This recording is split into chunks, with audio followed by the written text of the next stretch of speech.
அருகே உள்ள அதிபதி நகரில் எருதுவிடும் விழாவில் 300 எருதுகள் பங்கேற்பு. குறிப்பிட்ட தூரத்தினை விரைவாக கடந்த எருதுகளுக்கு பல்சர் வாகனம் உள்ளிட்ட பல்வேறு இருசக்கர வாகனம் வழங்கப்பட்டது.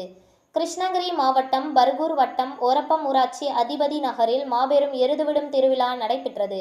இவ்விழாவில் கிருஷ்ணகிரி, வேப்பனஹள்ளி, காவிரிப்பட்டினம், பர்கூர், கப்பல்வாடி, மல்லபாடி, ஒசூர், வாணியம்பாடி, திருவண்ணாமலை, திருப்பத்தூர், தருமபுரி, வேலூர் மற்றும் ஆந்திரா மாநிலம் குப்பம் உள்ளிட்ட பல்வேறு மாவட்டங்களில் இருந்து 300 எருதுகள் பங்கேற்றிருந்தன. அரசின் வழிகாட்டுதலின்படி நடத்தப்பட்ட இந்த எருதுவிடும் விழாவில் கலந்து கொண்ட அனைத்து எருதுகளுக்கும் கால்நடை மருத்துவர்கள் மூலம் மருத்துவ பரிசோதனைகளுக்கு உட்படுத்தப்பட்ட பிறகு வாடிவாசலுக்கு கொண்டு வரப்பட்டு ஒவ்வொரு எருதுகளாக அவிழ்த்து விடப்பட்டது. இதில் 120 மீட்டர் தூரத்தினை மிக குறைந்த நேரத்தில் விரைவாக கடந்த எருதுகளின் உரிமையாளர்களுக்கு முதல் பரிசாக பல்சர் வாகனம் உள்ளிட்ட பல்வேறு இருசக்கர வாகனம் உள்ளிட்ட 150 பரிசுகள் விழா குழுவினர்கள் சார்பில் வழங்கப்பட்டது. மேலும் இந்த விழாவில் ஏராளமான இளைஞர்கள் மத்தியில் அவிழ்த்து விடப்பட்ட எருதுகளை இளைஞர்கள் தட்டி உற்சாகப்படுத்தினார்கள்.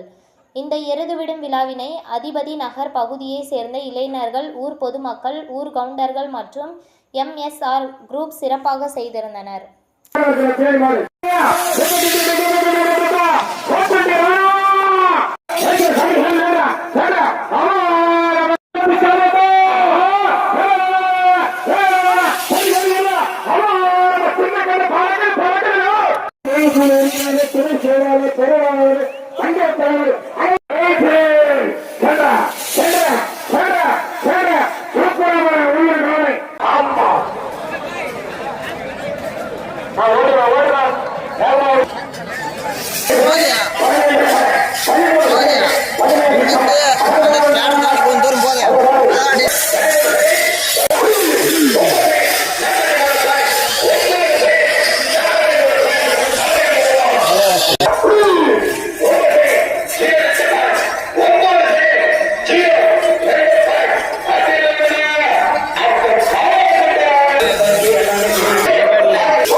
உங்கள் தேடல் நியூஸ் சேனலை லைக் பண்ணுங்க, ஷேர் பண்ணுங்க, கமெண்ட் பண்ணுங்க, ஆல் பெல் பட்டனை கிளிக் பண்ணுங்க, மறக்காம சப்ஸ்கிரைப் பண்ணுங்க.